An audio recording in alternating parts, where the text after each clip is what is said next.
Good morning. Ngasi se khoi ki thangju numit ko thangju numit ki card ki message ying minar se ko thangju numit ahan bada number ko thangju ki number se number 93 lere aduga color na black ka purple ga adumaina gumba sin na bi ba ko adu duma lere aduga amana akoina chak thongba da hapa ya ba se thangju numit ki oina keno se khoi ki acha thau gumba kai gumba drop ama kai ma dumai tar hapa ya natraga thoiding amu ba gumba hapa ya ko haide cheng show matam da adu duna sum adu duma lere ko da ngi sai gi thangju ne thangju se cleansing gumba to ba khotpa adumba mayam se yaringai tawbiyu ko hadi imung manung sengdok khotokpa ama laire negativity release and hire sina ko e ba khotpa gi oro ama oro ko black pen ama laro sum nungai taba kari kra hai tare ko phataba ai gi life ta ohiningdri ba pot mayam do adu do ithopi ba ko adumba mayam to ba koina thasi da to ba ritual do ma ka negativity release to hon ba ge adu gi pot mayam do to ba yai ko adu ga ngasai gi rock sol hapa ko pa adum mayam na he na adum khangna adum to bi laire ko hadi rock sol gumba hapa ga imung wairam se tokpa khotokpa adu dumasu laire aduga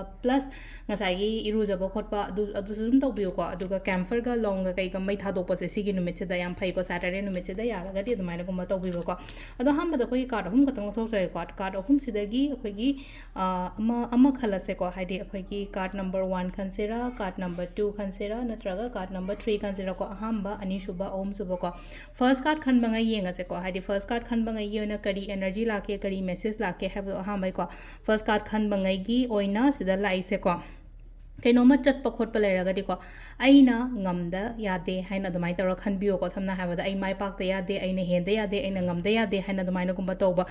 kitang competitions kumba kai gumba dum khra laigani ko hadi amana ama henda yade khota yade habado ai ishamak shwai tara ko ai ishamak shu aina changdoriba tawdoriba potsida ai do successful oidaba yade ko haina dumai tawra khanbi season number 1 khanbanga gi oin laire ko number 2 khanbangai gi oina leina ko sta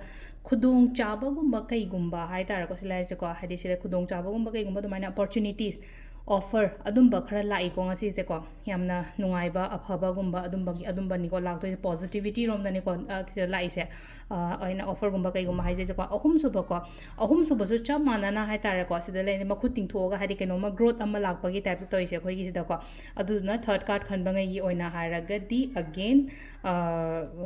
upcoming opportunity all of sudden khangau da na hire sine ko sam khangau da na hadi keno ma salang na ingo da phaba chang po ko do mai tar lai ko si sina khoi gi card ki message le ko timings ne ki pung taru ka minute tare tagina pung tare ka min yang khai phaung lere dagi trama thoi ga minute tranga dagina pung mari ga minute kuni thoi phaung lere ko aduga amana pung taru ka minute manga daina tare ka minute kaino kuni thoi phaung lere aduga nungdang gina nipan ga minute fu dagina pung baro ga minute kun thai thoi phaum lere ko aduga atheng bagina pung ahum ga minute tare taina mari ga minute kun manga phaung le ko sisina khoi gi ngasi gi oina afaba timing ko adu se lere khoi daily card message ma'am thank you